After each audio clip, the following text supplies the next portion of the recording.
Alors, mesdames, mes chers collègues, la délégation aux droits des enfants a choisi de consacrer tout un cycle d'audition à la protection des mineurs. Après avoir entendu l'ANDAS et l'AUDAS la semaine dernière, nous accueillons aujourd'hui le syndicat de la magistrature, représenté par Madame Kim Reflet, sa présidente. Je vous remercie, Madame, d'être parmi nous aujourd'hui. Depuis 10 ans, le nombre d'enfants suivis par l'aide sociale à l'enfance a fortement progressé. En 2022, selon l'ONPE, 346 562 mineurs de moins de 18 ans faisaient l'objet d'une mesure d'aide sociale à l'enfance. Cela représente 2,2% des enfants. Plusieurs points sont à retenir de l'étude de l'ONPE. On constate que la part des mesures judiciaires est toujours aussi importante, puisque cela concerne 80% des cas, et que le nombre d'accueils en dehors de la famille a fortement augmenté pour se porter à 176 853 mesures. C'est 30% de plus qu'en 2011. Or, dans les faits, faute de place, de nombreuses décisions judiciaires ne peuvent être exécutées par les départements. Comme le signe votre rapport du 6 mai dernier, la justice protège-t-elle les enfants en danger ? 77% des juges des enfants ont déjà renoncé à prendre des décisions de placement d'enfants en danger dans leur famille en raison d'une absence de place ou de structure adaptée dans leur accueil. Nous aurons donc tout intérêt à vous écouter après sur tous ces sujets. Concernant les mesures de milieu ouvert, les mesures ont connu également une augmentation de 13% en 10 ans pour accompagner à ce jour 169 709 mineurs sur les chiffres de 2022. Or, selon la CNAP, il peut s'écouler entre 6 à 9 mois avant qu'un travailleur social vienne constater la situation d'un enfant bénéficiant d'une mesure de protection en milieu ouvert. Lors de notre dernière audition, les éducateurs ont également souligné que, faute d'effectifs, le suivi d'un jeune ne peut se faire souvent qu'une fois toutes les 3 semaines.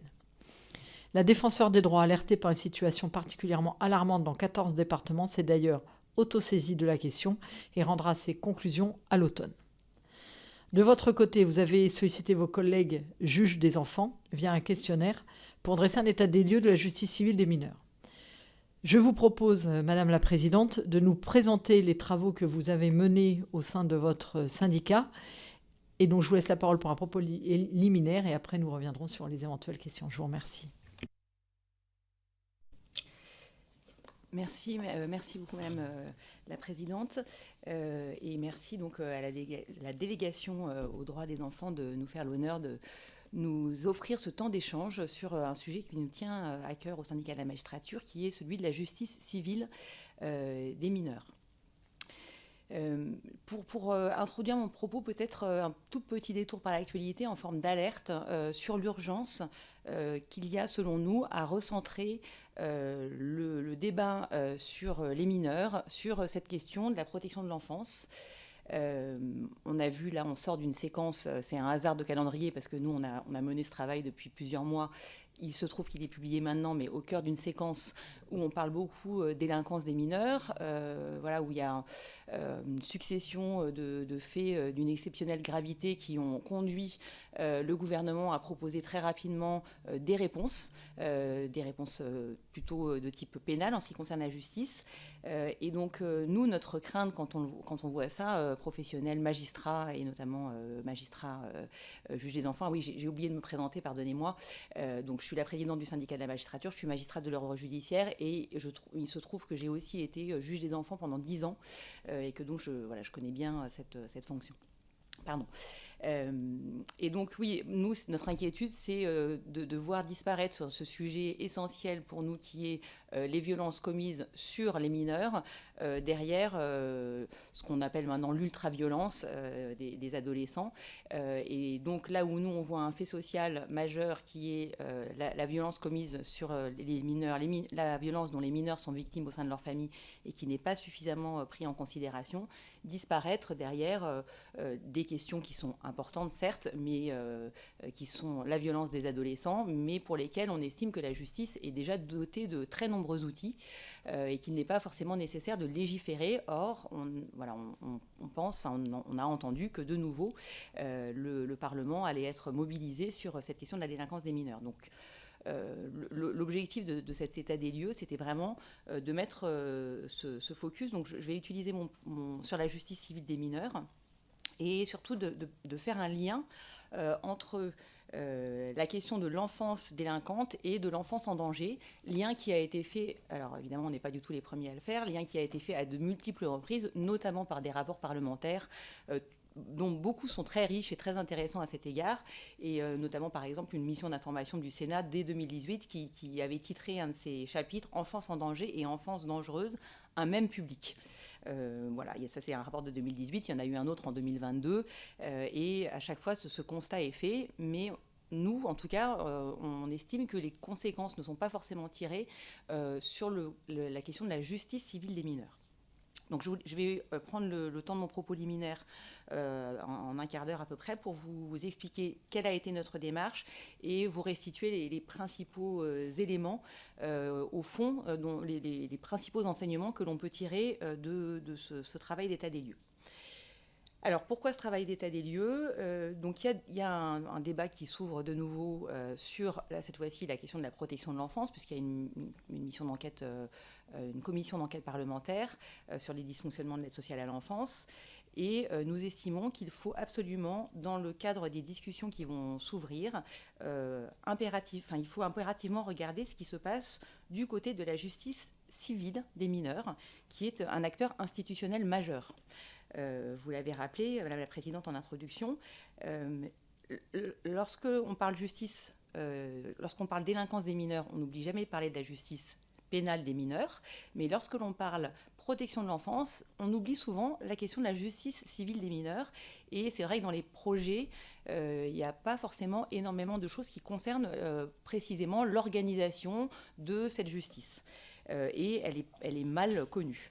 Alors que le juge des enfants est un acteur central du dispositif, puisqu'il leur donne, vous l'avez rappelé, 82% des mesures de protection de l'enfance. Donc c'est vraiment une omission très préjudiciable à chaque fois de ne pas regarder ce que fait le juge des enfants, la façon dont il travaille et dont on pourrait améliorer aussi le travail de la justice civile. C'est une compétence des départements, mais il y a du régalien. Donc ça fait vraiment partie des choses que l'on veut souligner. Et ce qu'on a cherché à souligner dans cet état des lieux, c'est le fait qu'au sein de notre institution, c'est assez emblématique de la façon dont on regarde les violences traitées les violences commises sur les enfants dans notre société. Au sein de notre institution, les juges qui s'occupent de ces questions-là, les juges des enfants, sont des juges à part.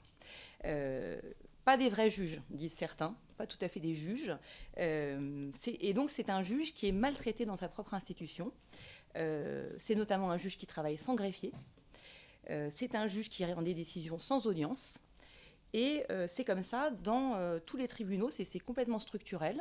Rien n'est fait pour vraiment changer la situation et rien ne sera fait si...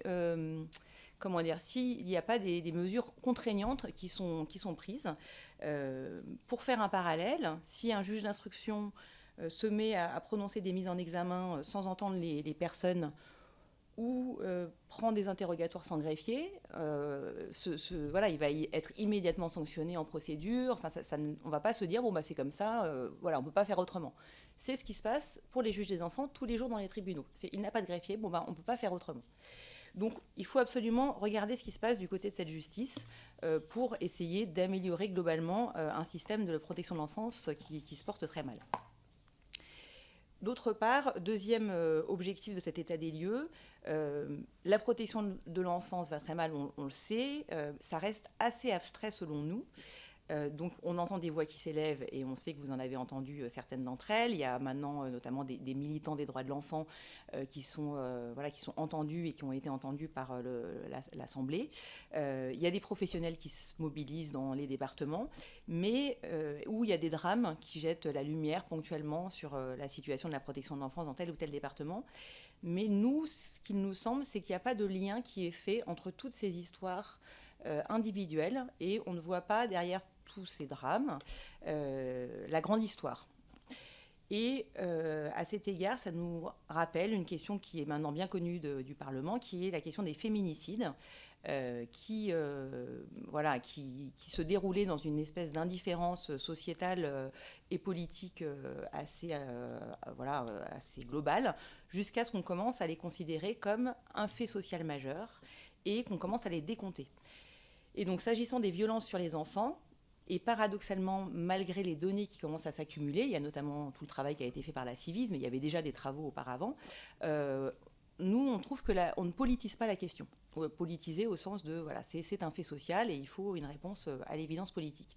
Et donc, comme magistrat, on s'est dit que nous étions à la bonne place pour faire apparaître le caractère systémique, pas seulement de la maltraitance sur les enfants au sein de leur famille, puisque ça, il y a beaucoup de données qu'on a agrégées, il y a toujours un effet un peu saisissant, mais c'était des données qui existaient déjà, dont certaines qui proviennent de l'ONPE que vous avez évoqué.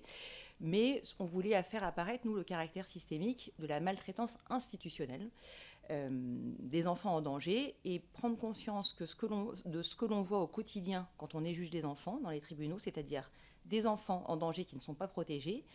Et notre étude, selon nous, montre que cela fait système, c'est-à-dire que c'est comme ça qu'on est en équilibre finalement et que les choses ne changent pas vraiment. Et donc il faut absolument essayer de modifier vraiment, au-delà du traitement ponctuel de telle ou telle situation, de prendre conscience du caractère systémique de la maltraitance institutionnelle. Alors, ce qui ressort principalement de notre étude, c'est tout d'abord, donc ça, c'est pas très nouveau, mais évidemment, c'est toujours intéressant quand même de le voir, vu de notre fenêtre de magistrat, une protection de l'enfance qui est dans un état absolument cataclysmique. Et donc là, je vous renvoie à la cartographie des placements non exécutés, donc qui se trouve à la page 8 de notre document. Il faut savoir qu'il y a une difficulté majeure, et donc là, vraiment, on tient à vous alerter comme parlementaire, il y a une difficulté majeure d'accès aux données de la question des placements inexécutés et de façon plus générale de la question de la façon dont les départements traitent la protection de l'enfance. Il y a un problème d'accès aux données, il n'y a pas de transparence et les observatoires départementaux, pour un certain nombre d'entre eux, sont des coquilles vides, vraiment, enfin des instances sans réelle utilité. On se réunit une fois par an pour, sur une thématique qui généralement est très intéressante.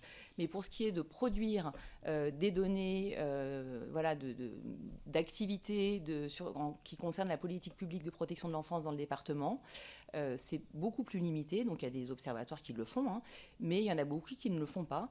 Et donc on a une véritable difficulté d'accès à ces données. Et donc nous, on s'est dit comment faire pour essayer de produire quelque chose. Et donc, on a sondé nos collègues dans tous les tribunaux, donc les 522, alors il y a un peu moins de 522 juges en général, en réalité c'est 522 sur le papier, mais en tout cas on a envoyé ça à tous les juges des enfants, et nous avons réussi à collecter des données dans 2/3 des départements. Donc il y a 35% des juges qui nous ont répondu. Après, on a fait un peu marcher le téléphone avec des juges qu'on connaissait pour essayer de fiabiliser au maximum les données qu'on a récupérées. Et donc dans 2/3 des départements, ce qui donne un total de 3335 placements inexécutés. Avec des départements qui peuvent être, qui se distinguent par le nombre de placements inexécutés. Il faut savoir que quand les données sont très précises, type 248, 397, 192, ça c'est plutôt quand les départements nous ont fourni eux-mêmes les données. Donc voilà, c'est plutôt des départements qui ont fait preuve de transparence dans ce recueil de données. Sinon, les chiffres ronds, ce sont plutôt nos collègues qui ont fait des évaluations. Et donc, sans doute, ces chiffres mériteraient d'être affinés, mais très certainement, ils sont en réalité sous-évalués parce que les magistrats sont extrêmement prudents dans la façon dont ils s'expriment quand on leur demande ces données. Donc 3300 pour nous, c'est vraiment un chiffre assez minimaliste, déjà parce qu'il manque un tiers des départements, et d'autre part parce qu'il y a un certain nombre de données qui, selon nous, ne sont pas exactes. Ce que l'on répond aux départements qui contestent les données qu'on a produites par la voie de ce sondage en toute transparence, on a expliqué notre méthodologie, c'est donnez-nous les chiffres. Nous, on est tout à fait d'accord, on est prêt à corriger notre carte. Si on a le vrai chiffre, aucune difficulté avec ça. Et donc, on voit quand même avec cette carte le caractère systémique, c'est-à-dire que des placements inexécutés, il y en a absolument partout. Encore une fois, des départements qui sont manifestement très en deçà des attentes que la politique publique de protection de l'enfance nécessiterait sur leur territoire. Ce dont il faut prendre conscience, évidemment, c'est que, et c'est ça, nous trouvons qui est plus difficile à faire passer, c'est que ce sont des enfants très concrets, toutes ces situations, tous ces chiffres, derrière tous ces chiffres, qu'on sait exactement qui sont ces enfants, on a leur identité, on sait où ils sont, dans quelle famille ils vivent et dans quelle situation ils se trouvent, puisque ça correspond très précisément à des jugements de placement motivés par les juges des enfants qui ont vu les familles, qui ont analysé la situation et qui ont décidé que les enfants devaient être confiés à des tiers. Donc ce n'est pas des situations à risque, non, c'est vraiment des situations très graves. Et donc on est en train, comme on va être entendu par la commission d'enquête parlementaire, on est en train de collecter, en fait, voilà, de faire une sorte de collecte de situations concrètes pour avoir des exemples très précis de ce que ça recouvre.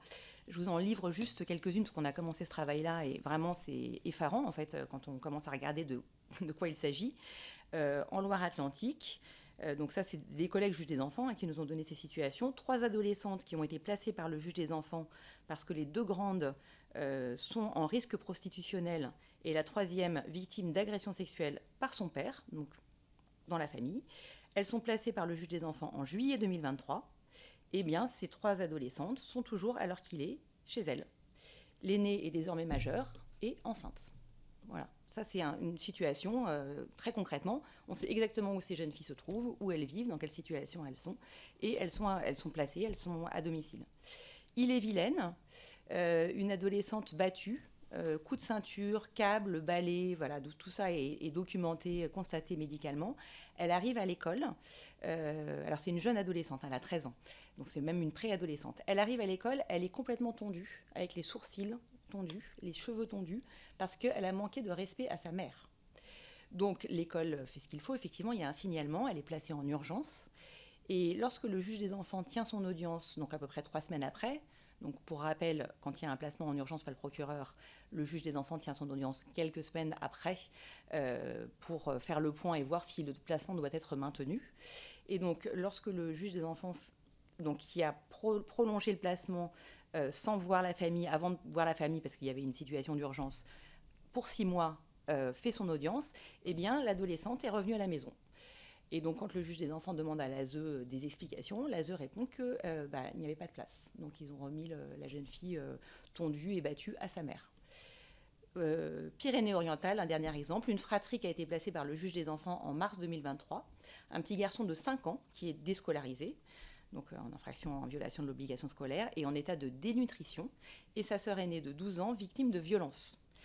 Le juge des enfants place les enfants et le jugement n'est pas exécuté, et donc il a fallu que le juge insiste pendant 6 mois pour que les enfants soient enfin accueillis en décembre 2023. Donc c'est des enfants donc un enfant de 5 ans en état de dénutrition, je répète, est resté pendant 6 mois dans sa famille en parfaite connaissance de cause.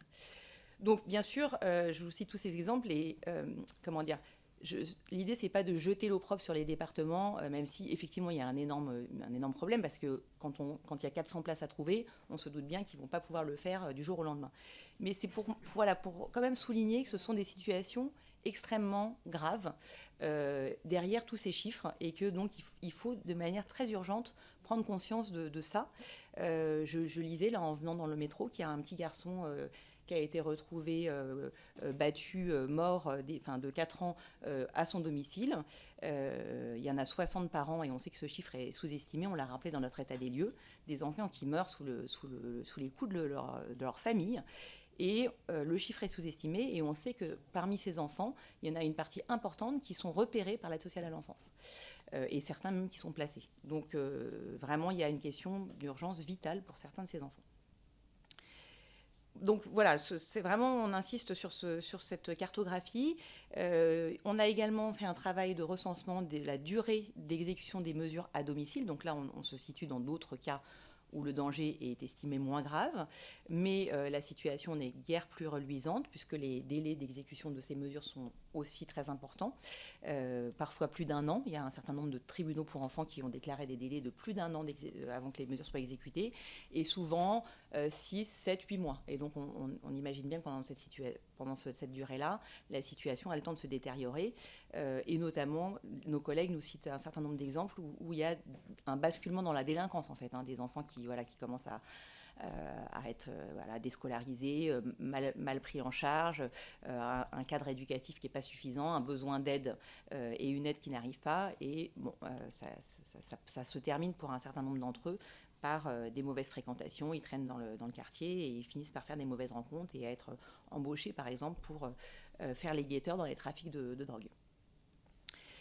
Donc ça, c'est sur les durées, les mesures à domicile. Et j'insiste aussi auprès de votre délégation, il y a des points aveugles que nous, on n'a pas pu étudier, mais qui seraient intéressants, je pense, d'étudier par les observatoires. Ce sont les informations préoccupantes qui ne sont pas traitées, ou le délai entre le moment où l'information préoccupante, l'appel au 119 par exemple, pour signaler un enfant en danger, a lieu, et le moment où la requête arrive chez le juge des enfants. Il s'écoule très souvent 1 an. Donc c'est très long, et ça, effectivement, il y a sans doute des choses quand même à améliorer dans ce délai-là, mais nous, on n'a pas la possibilité d'évaluer, je dirais, un peu l'ampleur du phénomène et des difficultés. Il faut savoir que les travailleurs sociaux de l'aide sociale à l'enfance, qui sont ceux qui pourraient peut-être témoigner de cette situation, ont pour un certain nombre d'entre eux des mesures de rétorsion de leur département lorsqu'ils essaient d'alerter. Et donc on a quelques exemples de travailleurs sociaux donc, qui passent par nous pour essayer de dire attention, dans mon département ça ne va pas du tout. Mais il y a aussi une difficulté d'expression par rapport à une information qui est très très problématique. Donc il y a des conséquences extrêmes de cet état de la protection de l'enfance dans les pratiques judiciaires. Vous l'avez rappelé, Madame la Présidente, c'est vrai que ce chiffre-là, on ne s'attendait pas à ce qu'il soit aussi élevé. 77% des juges des enfants qui renoncent à prononcer ou qui ont déjà renoncé à prononcer une mesure de placement quand les critères sont réunis parce qu'ils savent que leur mesure ne va pas être exécutée et qu'ils se disent « je préfère qu'il y ait un éducateur qui arrive à domicile » dans 4 mois plutôt que de revoir la famille dans 1 an, parce que quand on ordonne un placement et qu'il n'est pas exécuté, en fait, il n'y a pas d'éducateur, on revoit la famille 1 an plus tard et la situation s'est dégradée. Donc voilà, je préfère au moins il y a un éducateur qui vient 1 fois par mois à domicile. Si jamais quelque chose de très grave se passe, j'alerterai et peut-être qu'en urgence on pourra me trouver une place pour cet enfant. Mais c'est vrai que c'est quand même vraiment très inquiétant de savoir qu'il y a autant de juges qui renoncent à prononcer les mesures que la loi impose. Donc ça, c'est sur l'état de la protection de l'enfance. Deuxième enseignement de notre état des lieux, une justice des mineurs dans un état, alors un peu moins cataclysmique, mais néanmoins qui ne va pas très bien et qui est quand même dans un état de sous-dotation assez invraisemblable. Et j'insiste sur ce point parce qu'on est dans une séquence, pour nous, pour notre institution, où le Parlement a voté un énorme renfort de moyens qui était très attendu. Mais la crainte que l'on peut avoir, c'est que la justice civile des mineurs soit un peu la grande oubliée de cette distribution généreuse de moyens. Dans l'état des lieux, c'est la page 5 de notre document, on a travaillé sur le nombre de mesures par juge des enfants. Il faut savoir que la chancellerie... Page 5, exactement. Il faut savoir que la chancellerie a élaboré un référentiel à la demande de la Cour des comptes pour dire combien de mesures un juge devrait avoir pour bien travailler, pour faire son travail correctement. La chancellerie a fait ce travail pour toutes les fonctions. C'est un chantier qui dure depuis 2 ans. Mais les résultats sont très gênants pour l'exécutif. Et on le comprend puisqu'il y a un renfort de 1500 magistrats qui a été annoncé. Et les résultats montrent qu'il faudrait un renfort de 10 000 magistrats. Toutes fonctions confondues, pas juge des enfants. Donc ce référentiel ne sort pas. Voilà. Donc il est prêt, nous on connaît les résultats parce qu'on fait partie du groupe de travail, et on sait que pour les juges des enfants, le résultat de ces travaux, qui sont des travaux très consensuels, la chancellerie faisait partie du groupe de travail et a également voté sur cette norme, et donc la norme qui avait été posée, c'était 434, me semble-t-il, pour un 100% juge des enfants, qui ne fait que de l'assistance éducative. On sait que les juges des enfants font en gros 25% de pénal. Donc c'est 75% assistance éducative. Il faudrait donc 325 dossiers d'assistance éducative par juge. Un dossier, c'est un enfant seul ou une fratrie, de 2 à 6, 7, 8, de même père et mère. Et donc 325 situations, et en fait il y a énormément de juges des enfants qui ont beaucoup plus que ça, 450, 500 ou plus. Donc ça on a recensé, et on a un petit histogramme avec les cas les plus emblématiques de cette surcharge, mais en fait en annexe il y a quasiment tous les tribunaux pour enfants, Et donc, on a des collègues, Niort, 600 dossiers, Le Mans, 610. Et donc, concrètement, c'est 600 mesures, c'est plus de 1000 enfants à suivre pour un seul juge. Et donc la question, c'est pas tant la surcharge du juge, même si c'est aussi une question bien sûr, que l'impossibilité d'appliquer le droit. Et donc quand on est un enfant en danger, on n'a pas accès à son juge. Le juge ne peut pas convoquer la famille, ne serait-ce qu'une fois par an. Lorsqu'il entend les enfants, alors qu'il est censé, depuis la loi Taquet, les entendre individuellement quand ils sont capables de discernement, en fait, il les entend tous ensemble. Et donc tout ça, évidemment, ça ne favorise pas l'émergence d'une parole authentique. Et il y a un certain nombre de juges en fait, qui doivent se résoudre à entendre toute la famille en même temps. Donc on imagine bien ce que ça peut donner à un enfant qui subit de la violence dans sa famille et qui est entendu par le juge avec son père et sa mère à sa droite et à sa gauche. Évidemment, ça ne va pas faciliter l'expression d'une parole. Donc ça, c'est la première chose, le respect des droits. Pas de greffier, je le disais en introduction, il y a quand même 30% des juges des enfants qui n'ont pas de greffier. Aucun, jamais, pour rendre leurs décisions en assistance éducative. Je précise, parce qu'au pénal, bien sûr, ils ont un greffier. Parce que qu'est-ce qui est priorisé dans les tribunaux ? Le pénal. Ça, il n'y a jamais de problème pour trouver un greffier pour juger les mineurs délinquants. Par contre, pour entendre les mineurs en danger, ça, il n'y a pas de greffier. Et ça, c'est une organisation qui est... Les greffiers, ils ne sont pas spécialisés greffiers juges des enfants. Donc, c'est-à-dire que c'est un choix qui est fait. Quand il y a 50 greffiers dans un tribunal, on fait le choix de ne pas en allouer assez au tribunal pour enfants. Juste assez pour faire les audiences pénales, mais pas suffisamment pour qu'un greffier puisse assister le juge lors de ces audiences d'assistance éducative. 30% des juges, c'est énorme. Évidemment, après, ça a des répercussions sur la qualité de l'audience, du travail qui est fait, et puis tout simplement sur la régularité quand même de la procédure et du jugement. C'est-à-dire que le greffier, c'est quand même le seul qui est habilité à authentifier l'acte judiciaire. Donc il faut savoir qu'il y a 30% des juges qui rendent des décisions à longueur de temps qui ne sont pas régulières. Et 70% des juges restants, nos collègues juges des enfants, disent tous oui, ça m'arrive malheureusement de devoir libérer mon greffier pour faire d'autres choses, et donc je le dispense de certaines audiences d'assistance éducative.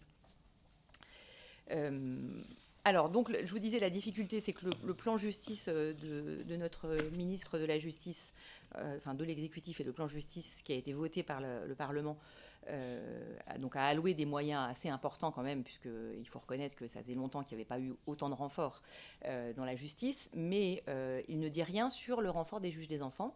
Et il se trouve que, par exemple, depuis 2022, il n'y a eu aucune création de poste de juge des enfants dans les tribunaux. Et on attendait que le ministère sorte cette année ce qu'on appelle la circulaire de localisation des emplois pour voir à quel endroit les soi-disant nouveaux postes de magistrats seraient localisés. Et on a appris il y a à peu près 15 jours que cette circulaire de localisation des emplois, en fait, ne sortirait pas en 2024. Il n'y en avait déjà pas eu en 2023. Donc on nous a dit, vous regardez celle de 2022. Et donc on ne sait pas en fait où toutes ces créations de postes sont fixées, ou plus exactement on le sait, en fait c'est qu'il y a tellement de vacances de postes qu'il faut commencer par résorber la vacance. Et donc on ne peut pas sortir de circulaire de localisation des emplois 2024 parce qu'on va se rendre compte qu'il n'y a aucune création d'emplois de magistrats malgré les 1500 magistrats supplémentaires qui ont été annoncés. C'est la réalité. La réalité, petite parenthèse, mais du coup, pour les juges des enfants, très concrètement, aucun emploi supplémentaire de juge des enfants depuis 2022 et pas de fléchage annoncé. Le garde des Sceaux a annoncé récemment la ventilation par cour d'appel à horizon 2027. Donc on sait que par exemple qu'il y a 10 juges qui vont arriver, 10 magistrats qui vont arriver sur la cour d'appel d'Angers. On ne sait pas où vont être affectés ces magistrats et on n'a aucune certitude sur le fait qu'ils vont être affectés à la justice des mineurs. Nous, on a fait le calcul avec le référentiel que je vous ai indiqué. Il en faudrait 235 pour les juges des enfants, c'est-à-dire quasiment plus du tiers de l'effectif de juges du siège. Donc on sait déjà que ça sera insuffisant. Donc ça, c'était le deuxième enseignement de cet état des lieux. Et troisième chose qui ressort très nettement, alors ça, c'est plutôt les verbatims de nos collègues, puisqu'on les a interrogés sur les priorités de politique pénale. Quand on est juge des enfants et qu'on a connaissance de situations de maltraitance, il nous arrive très régulièrement de les signaler au procureur de la République quand on se rend compte qu'il n'y a pas eu encore d'enquête pénale.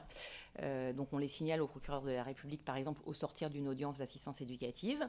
Et les procureurs, après, lancent les enquêtes et nous tiennent informés les juges des enfants de la suite. Et dans le pire des cas, quand on revoit la famille un an après, on a à ce moment-là le bilan de l'enquête. Et en fait, de quoi s'aperçoit-on quand on sonde les collègues? C'est qu'il y a une priorité politique indéniable qui a été mise sur la question des violences conjugales. Donc les effectifs, notamment dans les commissariats, gendarmerie, ont été assez mobilisés sur cette question-là. Il y a des politiques pénales volontaristes qui se sont mises en place dans les tribunaux, mais ça s'est fait au détriment des violences sur les mineurs. Et donc, parce que ce sont les mêmes services d'enquête, en réalité, ce sont les brigades qui traitent des questions de violence intrafamiliale. Et donc, il y a beaucoup de collègues qui nous disent, mes dossiers, en fait, je lance des alertes et il ne se passe rien. Les enquêtes ne démarrent pas. Quand elles démarrent, ça met des mois, voire des années à être traitées. Des policiers aussi, d'ailleurs, qui nous ont dit, moi, j'entends des mineurs victimes et puis après, en fait, je suis obligée de mettre l'enquête sous la pile parce que j'ai d'autres priorités qui sont mises en avant. Et un certain nombre de collègues qui nous disent, la priorité dans mon ressort, c'est les stupéfiants. Ça c'est plus important que les mineurs victimes.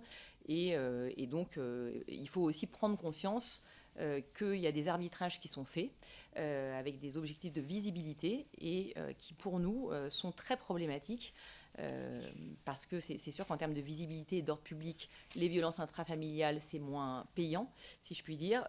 En revanche, ça fait des dégâts considérables, on le sait. Et donc, il est vraiment important de le prendre en considération et de, selon nous, rectifier le tir. Donc, en conclusion de ce propos, je dirais que nous, notre objectif dans cet état des lieux, c'était vraiment d'essayer de mettre une pierre de plus à l'édifice de tous ceux qui disent qu'il faut sortir de la duplicité collective, c'est-à-dire dire qu'on protège, avoir les outils pour protéger, un juge des enfants, des mesures de placement, etc. Et en fait, aucun moyen de le faire, et une maltraitance institutionnelle complètement systémique. Donc on voulait vraiment contribuer au débat public en mettant en lumière de notre place de juge l'importance de renforcer cette justice, mettre à disposition des parlementaires ces informations qu'on a collectées, en collecter d'autres si nécessaire. Je vous expliquais ce travail de collecte qu'on va essayer de mener avant d'être entendu par la commission d'enquête de l'Assemblée nationale, puisque bien sûr on a accès aux tribunaux pour enfants, et faire quelques propositions qu'on a détaillées. Alors on n'a pas tout détaillé, mais on en a évoqué quelques-unes à la fin de ce document. Dont on espère pouvoir échanger avec les parlementaires, en attirant... Alors, dans ces propositions, il y a donc le fléchage des effectifs au sein de la justice des mineurs, ça je vous l'indiquais, la question des données qui sont produites par les départements qui nous semblent essentielles, c'est-à-dire déjà si on oblige les départements à produire le nombre des placements inexécutés, alors peut-être que mensuel c'est trop lourd, ça je m'en rends pas compte, mais en tout cas très régulièrement, ils ont toutes les décisions, je pense pas très difficile à faire. C'est une question de transparence de l'action, la politique territoriale de protection de l'enfance. Ça nous semble essentiel. La publication de tableaux de bord pour savoir où il y a des mesures, les outils dont on dispose. Et puis il y a des objectifs à revoir à la hausse sur le dernier plan de protection de l'enfance.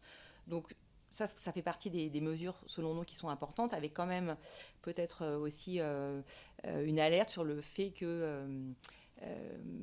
malheureusement, les réformes, les lois qui ont été votées sur la protection de l'enfance ne sont pas suffisantes. On sait qu'il y a une forme de légicentrisme chez nous et qu'on se dit, une fois qu'on fait la loi, ça va régler le problème. Le Sénat a fait une évaluation des dernières lois de protection de l'enfance qui est très intéressante et très riche et qui montre bien à cet égard toutes les difficultés qu'il y a. C'est-à-dire il y a des dispositifs législatifs qui se succèdent et qui sont pertinents, mais en réalité, ils ne sont pas mis en œuvre. Et dans la loi Taquet, il y a énormément de mesures que vous avez donc votées, pour un certain nombre d'entre vous, qui ne sont pas mises en œuvre, sur le placement des fratries, le projet pour l'enfant, les observatoires.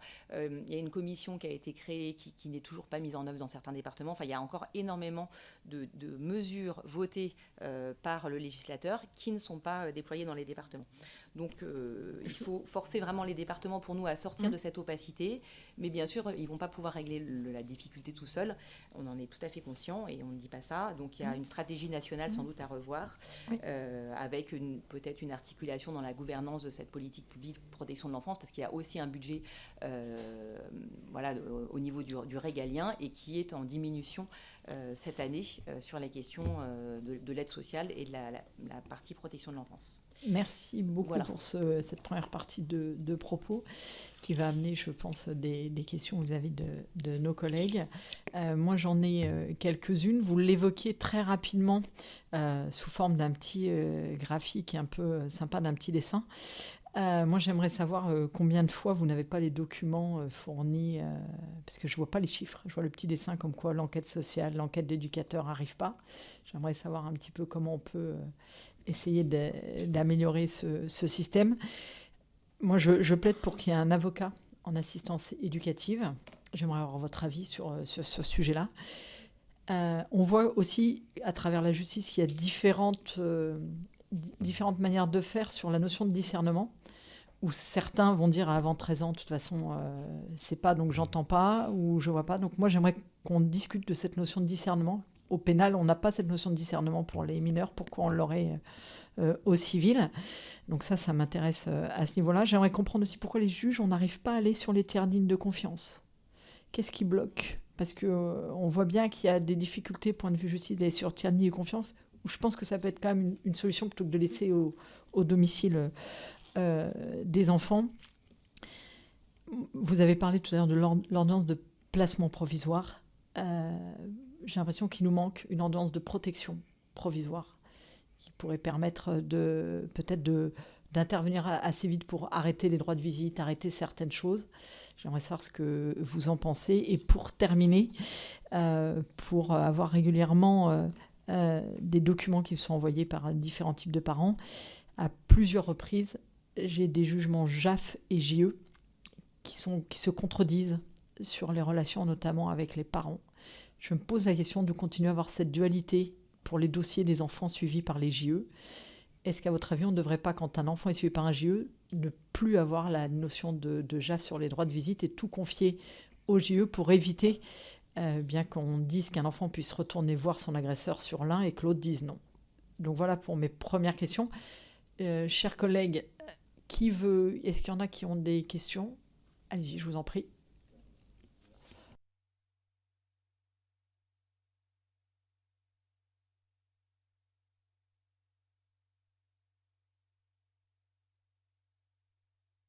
Oui, j'ai fait un débat l'autre jour, un café débat en fait sur ce sujet-là, et il est ressorti le souci des administrateurs ad hoc. Tout le monde a l'air de nous dire que c'est quelque chose de très bien. C'est des bénévoles. Le problème, c'est qu'on en a de moins en moins. Donc, qu'est-ce que vous en pensez? 2, est-ce que ces gens-là auraient besoin de formation supplémentaire?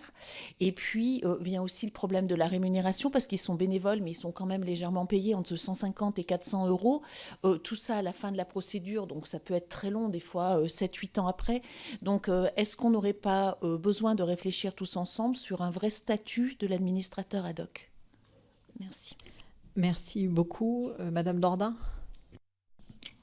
Oui, merci. Moi, j'aurais 3 petits points, en fait. Alors là, on a parlé évidemment des placements en institution, mais quelle marge de manœuvre on aurait également sur les autres mesures possibles? Est-ce que les délais sont tout aussi longs pour les assistances éducatives en milieu ouvert, les AED également, puisque je pense que l'administration peut aussi intervenir avant le judiciaire lorsque cela est possible, mais également les mesures pour soutenir l'ensemble de la famille, telles que la MJAGBF, ce type de mesures qui peut aussi être des alternatives, en tout cas pour éviter le placement pour les enfants pour lesquels cela est possible. Votre avis sur justement les tiers dignes de confiance? Donc nous, il y a eu une expérimentation dans la Somme qui a été menée par l'UDAF. Un gros questionnement sur l'encadrement de ces tiers dignes de confiance, quelles enquêtes au préalable, comment on accompagne ces familles. Un exemple on a pu me faire il y a peu de temps, une personne de 80 ans qui gardait son petit-fils de 16 ans sans accompagnement, sans soutien. Comment c'est possible? Et est-ce qu'on ne met pas plus en danger et la grand-mère et ce jeune de 16 ans. Et une dernière question concernant, là on a évoqué la situation des jeunes, des mineurs dans leur ensemble, la part des enfants en situation de handicap concernés. Voilà, parce qu'on en parle peu. On commence à en parler, mais c'est encore très faible. Là, j'ai eu les chiffres, hein, justement, pour le département de la Somme, si ça vous intéresse, au 31 mars 2024. On est quand même à presque 600 enfants en situation de handicap qui sont placés aujourd'hui. C'est énorme. Et donc, comment faire et comment vous, en tout cas, au niveau de la magistrature, au niveau de la justice, comment vous pouvez intervenir? Merci. Merci, Monsieur Bernalicis. Merci Madame la Présidente. Donc j'ai bien noté déjà qu'il y avait à ce stade pas de perspective de recrutement supplémentaire de juges des enfants, si ce n'est de combler les postes vacants, et encore là aussi visiblement il n'y a pas trop de visibilité là-dessus. J'ai deux questions du coup. Est-ce que on voit bien que la priorité est donnée sur le pénal, mais est-ce qu'à l'instant T, est-ce qu'il y a des moyens à réorienter, c'est-à-dire des choses qu'on devrait moins faire d'un côté pour avoir davantage de moyens sur le civil, sans attendre les recrutements supplémentaires, et est-ce qu'il y a une piste là-dessus? Et le deuxième élément, c'est que, bon, je vois dans les propositions que vous faites, des moyens supplémentaires, très bien, la publication mensuelle, la transparence, etc., d'accord, mais une fois qu'on a fait la transparence, chaque mesure qui n'est pas exécutée est un problème. Moi, ça ne m'intéresse pas de savoir qu'on a 300 ou 800 ou 900. Le but, c'est qu'il y en ait zéro. Pas d'avoir la transparence sur comment c'est mal fait, mais bien d'avoir les résultats sur comment ça doit être fait. Il y a des propositions qui ont été faites par plusieurs syndicats, associations, sur le fait que l'État pourrait peut-être reprendre une partie de ses responsabilités en la matière. Est-ce que vous pensez que c'est pertinent? Est-ce qu'il faudrait qu'il prenne les mesures non exécutées à sa charge?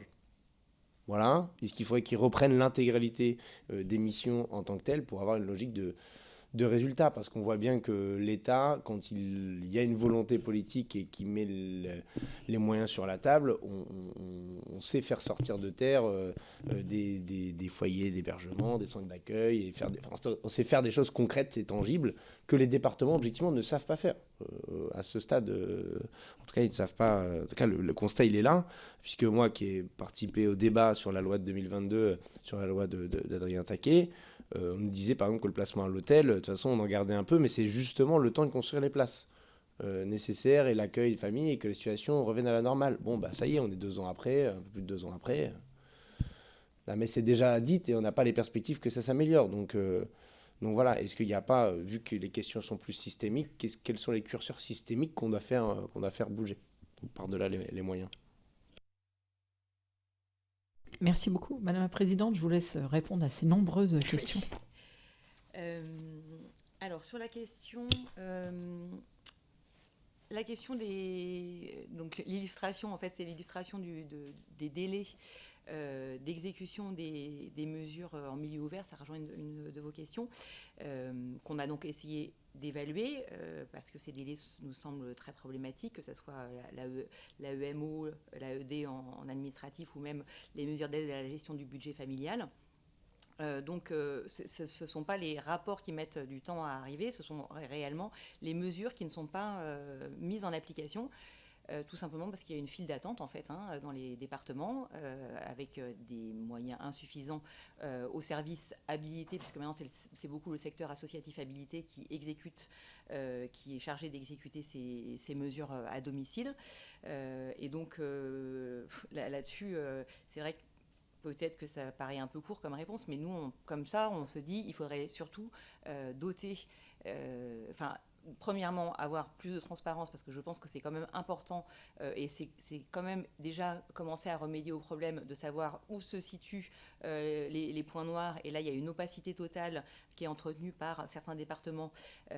Et donc, publier des tableaux de bord, savoir quelles sont les mesures disponibles, quelles sont les files d'attente dans les services d'aide éducative à domicile, ça permettrait quand même, je pense, d'identifier peut-être un certain nombre de leviers, sachant que pour l'instant, ce que font beaucoup les départements quand même, ce qu'on voit, c'est qu'ils essaient à moyen constant de prendre de plus en plus de mesures, et donc en fait ils augmentent le nombre de mesures par éducateur. Voilà. Donc là on voit les ratios qui changent. Il y a des départements qui ont expérimenté la mesure unique, Donc, par exemple, c'est le cas en Loire-Atlantique, il y avait une mesure à domicile qui était intensive, donc avec des difficultés familiales très importantes pour éviter un placement, qui était ordonnée par les juges des enfants. C'était, je crois, 10 mesures par éducateur, et puis la mesure plus classique, où l'éducateur voyait la famille une fois par mois, où là, c'était 20 mesures par éducateur. Le délai d'attente des mesures intensives, c'était 1 an. Donc, les juges des enfants ont protesté auprès du département. Voilà, ça générait du placement parce qu'évidemment, quand une situation est très, très dégradée et qu'il n'y a pas d'éducateur, ça finit quand même dans un certain nombre de situations en placement. Et donc, le département a dit, bon, on va faire une mesure unique et on va laisser l'appréciation à l'association qui va dire s'il faut de l'intensif ou si maintenant on peut se passer d'intensif et on peut revenir sur un rythme moins soutenu. Et voilà, dans les faits, en fait, les éducateurs disent tous, on a plus de mesures qu'avant et on peut moins suivre les mesures qui nous sont allouées. Donc la difficulté, je pense que, encore une fois, obliger les départements à avoir de la transparence sur toutes ces mesures, ça serait un premier pas pour savoir exactement, voir ce qu'il y a dans cette boîte noire. L'avocat en assistance éducative, épineuse question puisque ça ne fait pas consensus, même si de plus en plus d'avocats, et notamment le Conseil national des barreaux, s'est prononcé en faveur de l'avocat systématique en assistance éducative.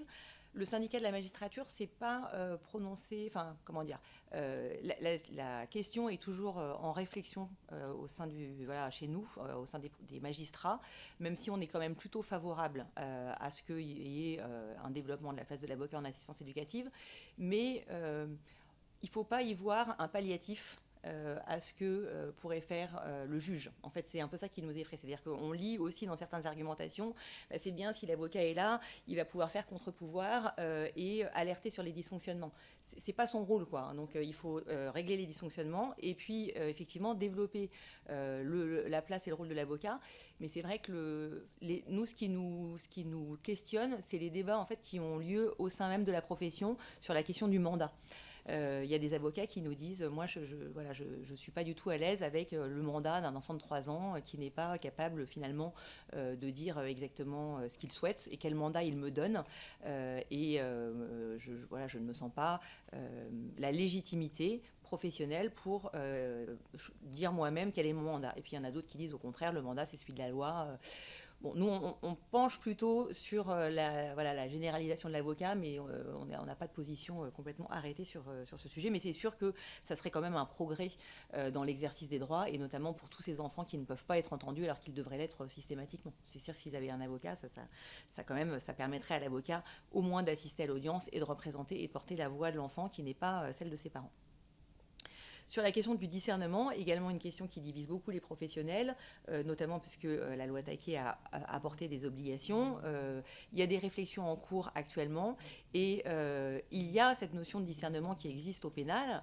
Alors, ce n'est pas la même qu'en assistance éducative et c'est bien la difficulté d'ailleurs. Est-ce qu'on peut fixer un discernement de 7 ans en assistance éducative et dire qu'au pénal, il est de 13 ans et qu'en dessous de 13 ans, il est irresponsable? Nous, on ne veut pas que cette question du discernement tire vers le bas l'âge de la responsabilité pénale. Vraiment, on trouve très bien que la France ait enfin fixé un seuil d'irresponsabilité pénale puisque c'est conforme à ses engagements internationaux et qu'elle était en violation de la Convention internationale des droits de l'enfant jusqu'à ce qu'elle prenne cette mesure.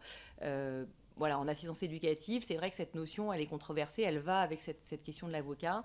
Est-ce qu'il faut fixer un seuil d'âge? Il y a beaucoup de juges des enfants qui pensent que non, et en même temps, c'est source d'arbitraire. Très clairement, puisqu'il y a des juges d'enfants qui disent un enfant n'est pas discernant avant 12 ans, je ne les entends pas. Et puis un autre qui va vous dire, mais à 6 ans, l'enfant est parfaitement discernant, je les entends. Donc clairement, ça peut être source d'arbitraire. Après, il faut laisser aussi une souplesse d'appréciation aux professionnels. Donc voilà, comment trouver ce système? Et c'est sûr que cette notion-là, actuellement, elle pose difficulté parce qu'elle suscite désormais des obligations que les juges des enfants ne sont pas vraiment en mesure d'assumer, et notamment cette question de la notification, par exemple, des décisions ou de l'audition systématique. Sur la question des tiers dignes de confiance, il y a effectivement très peu de placements tiers dignes de confiance, et c'est une difficulté importante. Il y a une question de culture professionnelle qui est soulevée dans les différents diagnostics qui sont posés à cet égard, que ce soit les travaux de l'ONPE ou les travaux parlementaires à ce sujet. Donc il y a une question de culture professionnelle.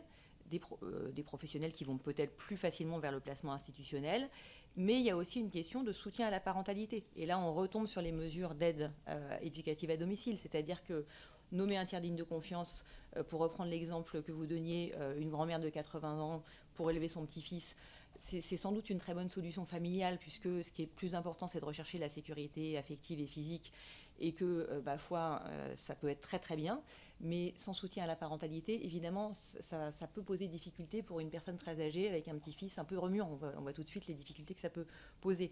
Et donc, avec un soutien à la parentalité, un éducateur qui intervienne régulièrement, ou voilà, des activités qui puissent être proposées, ou que sais-je, en fonction de la situation, ça remédierait à cette situation. Et donc là, on retombe sur la difficulté, c'est-à-dire que quand on est juge des enfants et quand on veut désigner un tiers digne de confiance, souvent l'évaluation est très difficile parce qu'il faut des éducateurs et des professionnels pour évaluer, et que les mesures judiciaires d'investigation éducative mettent de longs mois à être exécutées, et qu'on ne va pas confier un enfant à une famille dont on ne sait rien, a priori.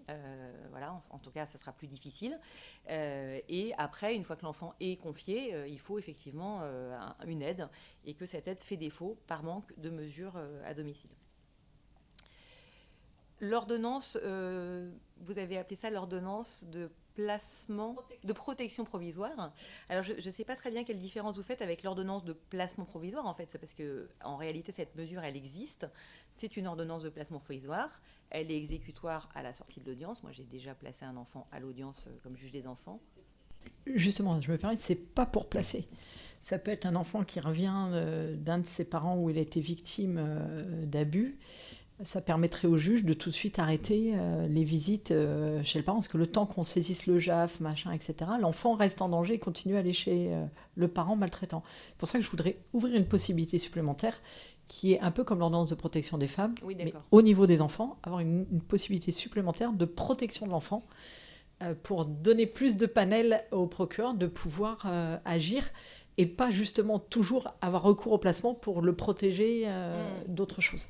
D'accord. Alors effectivement, là, ça rejoint du coup votre question sur l'articulation juge aux affaires familiales et juge des enfants. Il y a des discussions qui existent actuellement chez les professionnels pour un regroupement éventuel. Nous, on n'y est pas favorable au syndicat de la magistrature. Le juge qui est vraiment le juge de l'autorité parentale et qui doit prendre des mesures pérennes, c'est le juge aux affaires familiales. Le juge des enfants, c'est un juge qui est là pour pallier les difficultés dans l'exercice de l'autorité parentale. Il a vocation à intervenir de manière provisoire, et donc on ne peut pas lui demander de prendre des mesures relatives à l'autorité parentale pérenne. En revanche, il a des outils pour, dans l'urgence, protéger des enfants, donc soit par des mesures de placement, et il existe des possibilités, mais ça c'est des circuits à améliorer, de saisir le juge aux affaires familiales en urgence pour... Oui, mais en fait le circuit juridique existe. Pourquoi est-ce qu'on met 6 mois à saisir le JAF ? On en revient toujours à la même question, parce que... Alors, encore une fois, les outils juridiques existent, c'est-à-dire que quand on est juge des enfants ou quand on est juge aux affaires familiales, on est quand même censé, en tout cas un juge aux affaires familiales qui est saisi d'une situation dans laquelle il y a de l'assistance éducative, doit prendre connaissance du dossier d'assistance éducative. Après, je ne vais pas vous dire que c'est fait tout le temps, mais normalement, les juges aux affaires familiales, moi j'ai vu très régulièrement mes collègues venir consulter les dossiers d'assistance éducative pour effectivement ne pas prendre une décision qui aille à l'encontre de ce qui est mis en place par le juge des enfants. Donc, je pense quand même qu'avant de créer une nouvelle mesure, il faudrait peut-être poser un diagnostic complet sur ce qui dysfonctionne. Est-ce que c'est...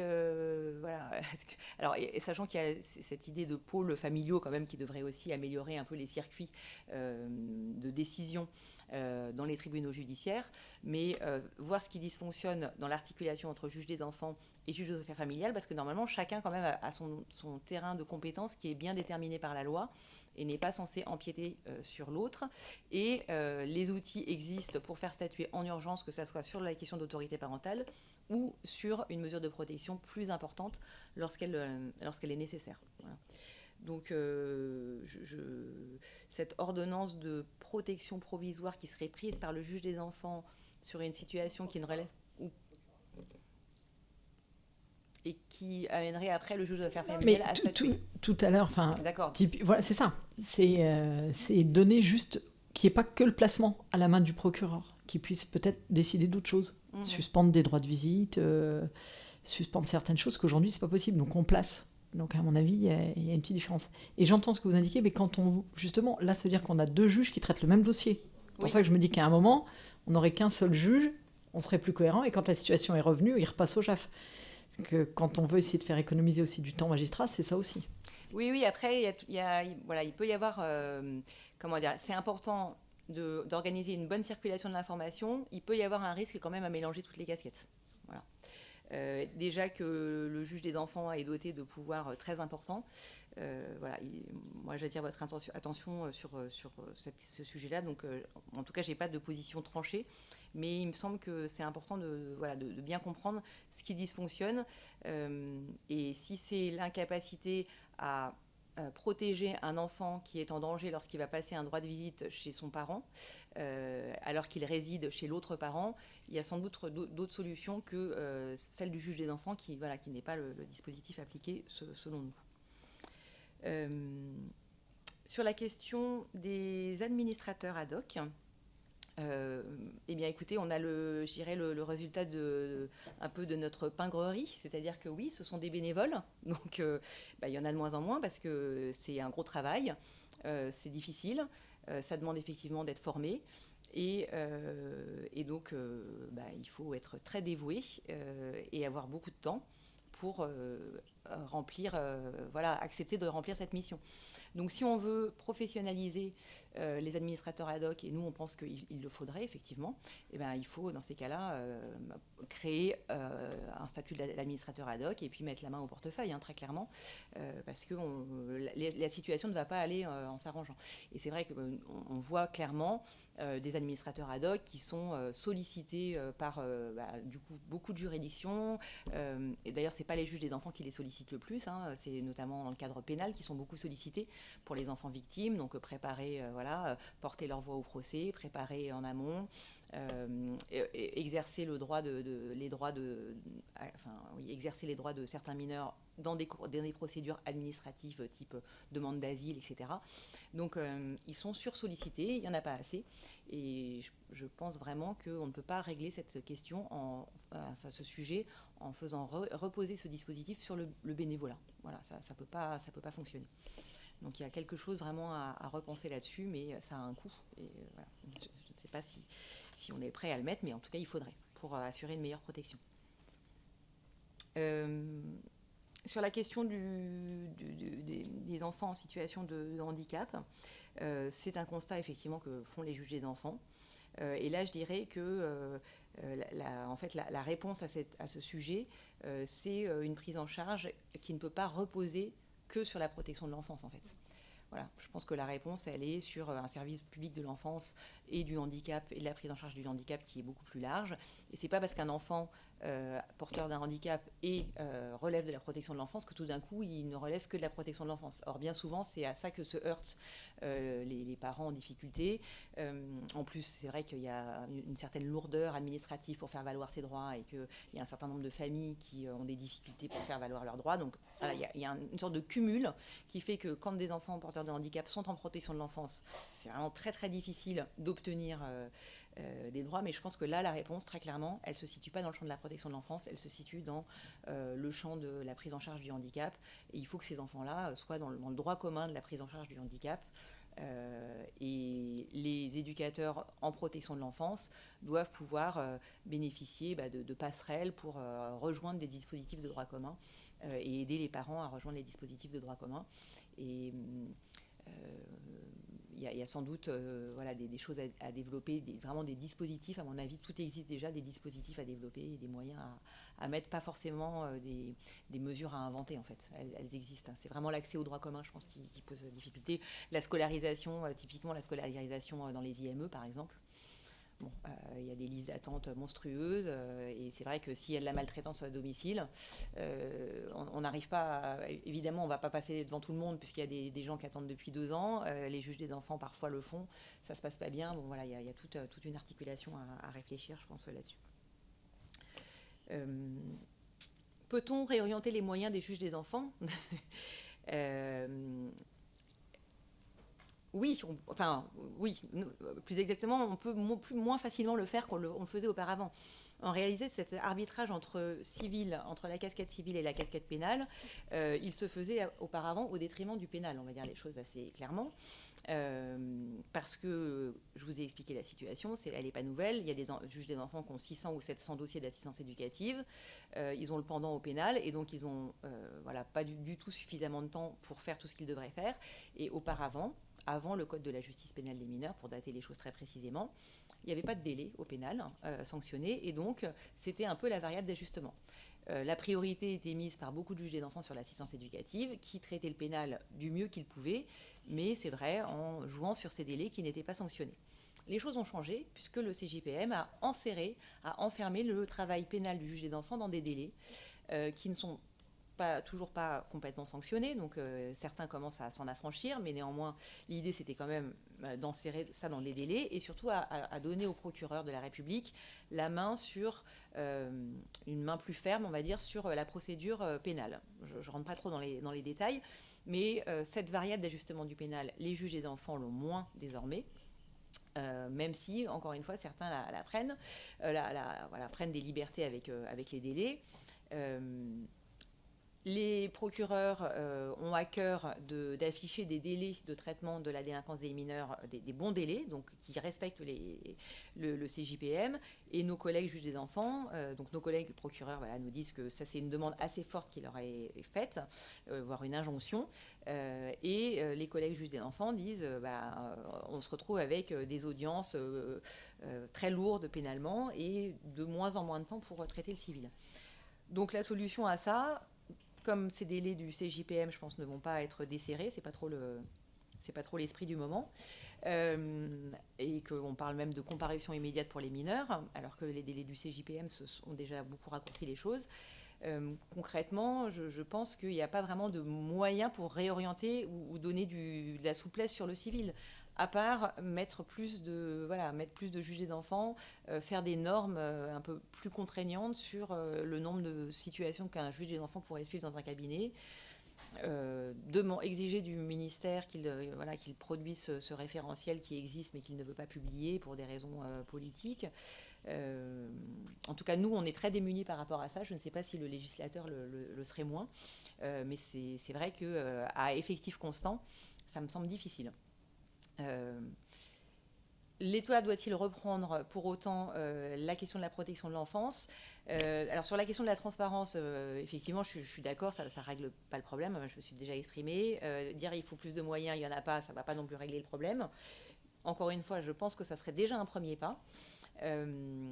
Est-ce que pour autant l'État doit reprendre la question, la compétence protection de l'enfance? Nous, on ne le pense pas. Au syndicat de la magistrature, on n'est pas favorable à une recentralisation. Si cette politique publique a été décentralisée, c'est aussi, il y avait des excès et des choses extrêmement critiquables au moment de l'assistance publique, de la DAS, et on ne souhaite pas ces retours en arrière, même s'ils ne seraient pas automatiques avec la recentralisation de cette politique publique. Donc on ne pense pas que l'État soit le bon échelon pour gérer une politique publique qui doit quand même être adaptée à des questions de territoire et à des spécificités territoriales de population. C'est pas forcément les mêmes besoins. On a parlé de la question du handicap. Il y a des départements avec des grandes fratries où il y a besoin de placement de places pour des grandes fratries, et puis d'autres où il y a moins ce besoin. Donc il y a vraiment une question d'évaluation des besoins par territoire qui doit être menée. Et nous, je pense que le département est quand même un meilleur échelon pour évaluer ses besoins. Et normalement, il est censé le faire au travers du schéma départemental enfance-famille, qui est, je crois, tri ou quadri, tous les 4 ans, je ne trouve pas le terme exact, excusez-moi. Et donc, au moment de l'évaluation de ces besoins, là, il y a sans doute quelque chose à améliorer, c'est que déjà, on se rend compte que ces schémas départementaux, il y a un certain nombre qui sont faits par les départements sans même consulter les juges des enfants, alors qu'encore une fois, les juges des enfants sont prescripteurs de 80% des mesures, donc c'est tout à fait anormal. Et donc, voilà, l'expression des besoins et l'évaluation des besoins des territoires, je pense qu'elle peut être quand même mieux réalisée par les départements. Par contre, c'est sûr qu'il faut qu'ils s'y mettent et qu'il y en a un certain nombre qui ne le font pas. Et après, quels sont les leviers de l'État lorsque les départements ne remplissent pas leurs obligations? Je ne sais pas je sais pas quel type de levier il peut y avoir. Est-ce qu'il peut y avoir des incitations financières? On a vu que, par exemple, il y a des incitations financières dans la loi Taquet qui ont été mises pour que les départements utilisent, contractualisent mettent en place des protocoles avec les préfectures pour être capables de repérer les mineurs non accompagnés qui font du nomadisme administratif en attendant de pouvoir être placés. Et donc il y a des fichiers qui ont été mis en place, donc plutôt une idée de contrôle policier de ces populations. Et donc il y a un système qui a été mis en place d'incitation financière, me semble-t-il, pour les départements, pour que les départements fassent des protocoles avec les préfectures pour utiliser ça. Donc peut-être que l'État peut parfois trouver des dispositifs pour avoir des incitations. Il se trouve qu'en matière de protection de l'enfance, il ne le fait pas. Voilà, je pense que ça serait, pour nous, en tout cas, la solution, elle serait plutôt de cet ordre-là, de trouver des dispositifs d'incitation, ou peut-être de palliatifs, effectivement, quand ce n'est pas fait par les départements. Est-ce que l'État ne peut pas pallier pour assurer la prise en charge, mais pas reprendre cette compétence, parce que, encore une fois, la recentralisation risque de donner du prêt-à-porter qui ne sera pas forcément adapté au territoire. Il y a des endroits où il faut des puponnières, il y a des endroits où il n'en faut pas parce qu'il y a déjà d'autres dispositifs. Voilà, tout peut être décliné. Donc nous, on n'est pas favorable à cette solution, même si on entend qu'elle est évoquée, mais elle est évoquée pour des mauvaises raisons. En fait, elle est évoquée parce que les départements n'assument pas leurs responsabilités. Donc on n'est pas pour, nous, au syndicat de la magistrature. Je ne sais pas si j'ai répondu à toutes vos questions. J'ai l'impression que mes collègues ont l'air de dire que c'est bon. Juste revenir sur la partie discernement. Moi, ce qui m'embête, c'est qu'un enfant victime au pénal aura le droit à son avocat, peu importe son âge, si je ne me trompe pas. Oui. Là, on parle d'enfants souvent victimes, mais au civil. Ils sont victimes de maltraitance, ils sont victimes de mauvais traitements. Voilà. Et là, ils n'ont pas d'avocat. Et il y a un âge de discernement. Donc, vous voyez, moi, c'est là aussi où ça m'interroge sur cette différence entre les deux. Ah, mais vous savez que je suis convaincue, l'avocat pour tout le monde, monsieur Mérissi. Vous pouvez me reprocher d'autres choses, mais pas celui-là. Celui-là, je suis avec vous le savez très bien. Mais sur la partie discernement, c'est pour ça que voilà, je me permets de réinsister, parce que moi, ça me choque un petit peu quand même que... et je peux l'entendre, le juge qui dit j'ai trop de dossiers, du coup, tout ça en moins de 13 ans, je ne les entends pas. C'est dommage qu'il y a quand même des enfants, s'ils n'adhèrent pas à la mesure, notamment d'assistance éducative, ça ne sert à rien de la prolonger, quoi. Ça peut être compliqué. Si l'enfant n'adhère pas, s'il y a des difficultés. Et donc, c'est ça. Et après, vous m'avez moins répondu sur le fait, la relation avec la fourniture des dossiers des éducateurs, des dossiers que les travailleurs sociaux font pour vous faire le point de la situation. J'ai l'impression que c'est quand même compliqué d'avoir ces documents-là en temps et en heure. Ah oui, et en tout cas pour respecter que tout le monde puisse les avoir. Oui, d'accord, j'ai compris votre question. Pardon, je n'avais pas compris. Donc, je rejoins vos interrogations. On les partage, vos interrogations sur l'avocat. Et encore une fois, nous, on penche plutôt sur l'idée d'un avocat d'enfant en assistance éducative. Alors, pas forcément avec cette notion d'enfant victime, parce que si au pénal, incontestablement, c'est un enfant victime de maltraitance dans le cadre d'une procédure pénale qui va exercer ses droits de partie civile, on ne peut pas transposer ce dispositif à l'assistance éducative où l'enfant... Alors, il y a des situations de grave maltraitance, mais il y a un certain nombre de situations où l'enfant n'est pas à proprement parler victime de ses parents. C'est-à-dire qu'il y a des difficultés éducatives, un manque de savoir-faire éducatif, des négligences, qui ne vont pas forcément faire de l'enfant une victime au sens judiciaire. Ça n'empêche qu'il peut tout à fait avoir un avocat. Hein. C'est pas, les deux questions ne sont pas liées, mais voilà, il ne faudrait pas du coup faire une mauvaise transposition de cette notion qui est pour le coup très stigmatisante. Et c'est vrai qu'en assistance éducative, il y a beaucoup de parents déjà à qui on prend du temps pour essayer d'expliquer que c'est une aide à la parentalité, c'est pas une stigmatisation, c'est pas les désigner comme des mauvais parents ou des parents maltraitants, c'est plutôt voilà, leur apporter de l'aide. Et déjà ça prend du temps à faire accepter et c'est quand même le début d'une adhésion et d'un bon travail éducatif. Donc voilà, la notion de victime, faut être très prudent. Sur la question des rapports, oui, c'est une difficulté parce que les rapports, alors ça c'est vraiment du pratico-pratique, arrivent généralement très tardivement dans les dossiers des juges et ça pose une difficulté pour l'exercice des droits des parties, c'est-à-dire que les avocats qui veulent consulter le dossier une semaine à l'avance, en général, n'ont pas le rapport. Et donc, alors je ne vais pas vous mentir, les juges des enfants préparent généralement leurs audiences 2 jours avant, donc s'accommodent très bien de ce système et ne sont même pas au courant que le rapport n'est pas arrivé la semaine d'avant, puisqu'ils s'en aperçoivent éventuellement 48 heures auparavant, et le greffier confère ce que je vous ai dit. On n'a pas assez de greffiers, et donc le greffier n'a pas cette possibilité de pointer, enfin a rarement cette possibilité de pointer, de faire des rappels au service éducatif en disant il nous manque le rapport, on est à 15 jours de l'audience. Donc clairement il y a quelque chose qui ne fonctionne pas. C'est un peu une sorte de chaîne où tout le monde travaille en dernière minute. Et c'est vrai que malheureusement souvent ce sont les avocats qui viennent 4 ou 5 jours avant consulter le dossier et qui vont pâtir de ça. Moi, je sais quand j'étais juge des enfants, là, pour parler de mon exemple, mais je sais qu'il est très, il est très représentatif de ce que publient les juges des enfants. Régulièrement, je râlais auprès des services éducatifs pour que les rapports arrivent en temps et en heure. Parfois, je décrochais mon téléphone. Je faisais parfois les gros yeux à l'audience pour rappeler tout le monde à ses obligations et sensibiliser au principe du contradictoire et à la nécessité aussi pour les parents d'avoir les rapports à l'avance parce qu'il y a des choses qui sont difficiles et ça demande une préparation, et ça c'est l'avocat qui le fait, des personnes à l'audience. Tout le monde dit oui, bien sûr, tout le monde en fait est absolument convaincu que ça serait mieux, mais n'arrive pas à faire autrement. Et j'ai pas vraiment de formule autre que s'il y avait peut-être moins de mesures par professionnel, il y aurait peut-être plus de temps pour peaufiner les écrits, les envoyer à l'avance, etc. Et une dernière question me vient et après je vous libère. Aujourd'hui, on a dit plus de 80%, ça reste judiciaire. Comment on peut faire pour qu'on bascule enfin, comme dans d'autres pays, peut-être un peu moins vers le judiciaire? Est-ce que vous avez des idées là-dessus ou pas? Alors, je n'ai pas d'idée, mais par contre, j'ai une réponse à cette objection qui est souvent soulevée.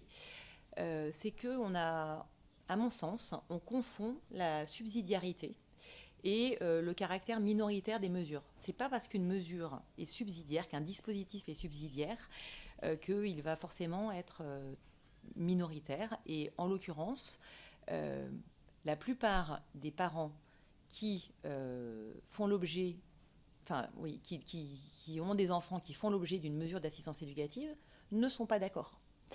Voilà. Et donc, cette idée de contractualiser avec l'administration, en fait, c'est un peu un leurre. On s'est dit, l'administration, on va mettre l'administration chef de file et ils vont contractualiser avec tous les parents et puis le juge ne fera que le résiduel. Mais en fait, c'est un leurre. C'est-à-dire que la plupart des parents ne sont pas d'accord quand on soulève des situations de danger, et la plupart des parents ne sont absolument pas d'accord pour que leurs enfants soient placés. Et donc, comme c'est déjà la moitié des mesures éducatives, on ne peut pas se passer d'un juge dans ces situations-là, et ça fait partie des décisions pour lesquelles, là, il y a eu des sondages, population générale, sur pourquoi ne pourrait-on pas se passer d'un juge, et très clairement, on ne peut pas se passer d'un juge pour confier un enfant, retirer un enfant à sa famille. Donc on a écrit subsidiaire, on veut le redire dans le Code civil, ça faisait partie des préconisations du rapport Sauvé pour améliorer la subsidiarité. Mais en fait, je pense que on a sans doute une petite marge de progression. Parce qu'il y a on a une marge de progression, me semble-t-il, en sortie de mesures. C'est-à-dire qu'il y a des mesures éducatives qui sont ordonnées par des juges. Au bout d'1 ou 2 ans, les parents adhèrent au travail éducatif. et en réalité ne veulent pas changer d'éducateur. Or, le département dans lequel ils sont, si on passe en mesure administrative, on change d'éducateur. Et donc disent au juge, non, moi je veux rester chez le juge. Et effectivement, il y a une cohérence à prolonger la mesure éducative pour ne pas changer d'éducateur, surtout si c'est la 3e et dernière année. En Loire-Atlantique, par exemple, ils avaient un dispositif de glissement, et donc c'était les mêmes éducateurs, et donc on arrivait, quand les audiences se passaient bien et que les parents adhéraient, à dire, ça, on bascule en administratif. Voilà, donc ça, je pense qu'il y a vraiment une marge de progression, parce qu'il y a beaucoup de départements où il y a les services qui font que de l'administratif et les services qui font que du judiciaire, et encore une fois, les parents ne veulent pas changer d'éducateur, et on les comprend, c'est bien normal, il y a une relation de confiance qui s'instaure. Donc là-dessus, il y a une marge de progression incontestable, mais elle n'est pas énorme, même si elle existe. Donc je pense que c'est vraiment là-dessus. Par contre, en entrée du dispositif, honnêtement, je pense que la marge de progression est vraiment difficile parce que les parents, ils ne sont pas prêts à négocier avec l'administration. Et quand ils arrivent devant le juge, souvent ils contestent, ils ne sont pas d'accord avec le portrait qui est fait d'eux, les difficultés éducatives qui sont pointées, elles sont souvent minimisées. Il y a tout un travail un peu d'acculturation avec la façon dont les éducateurs voient les choses, et puis avec les exigences légales avant d'accepter la mesure éducative. Merci beaucoup, Madame la Présidente. Merci pour le travail de votre syndicat d'essayer d'objectiver un peu ces chiffres qu'on n'a pas, même si heureusement on a quand même l'ONPE qui est capable de sortir quelques chiffres, mais vous avez totalement raison, il faut que le GIP France Enfance Protégée prenne à bras-le-corps cette notion de données, oui, qui doivent donc être remontées par les départements. Et je pense effectivement, pour bien piloter une politique, il faut savoir de quoi on parle, donc il faut des données. Merci à vous, merci pour votre étude et merci du temps que vous avez consacré. Chers collègues, rendez-vous la semaine prochaine pour notre prochaine audition. Je vous remercie. Merci pour votre écoute. Merci, au revoir.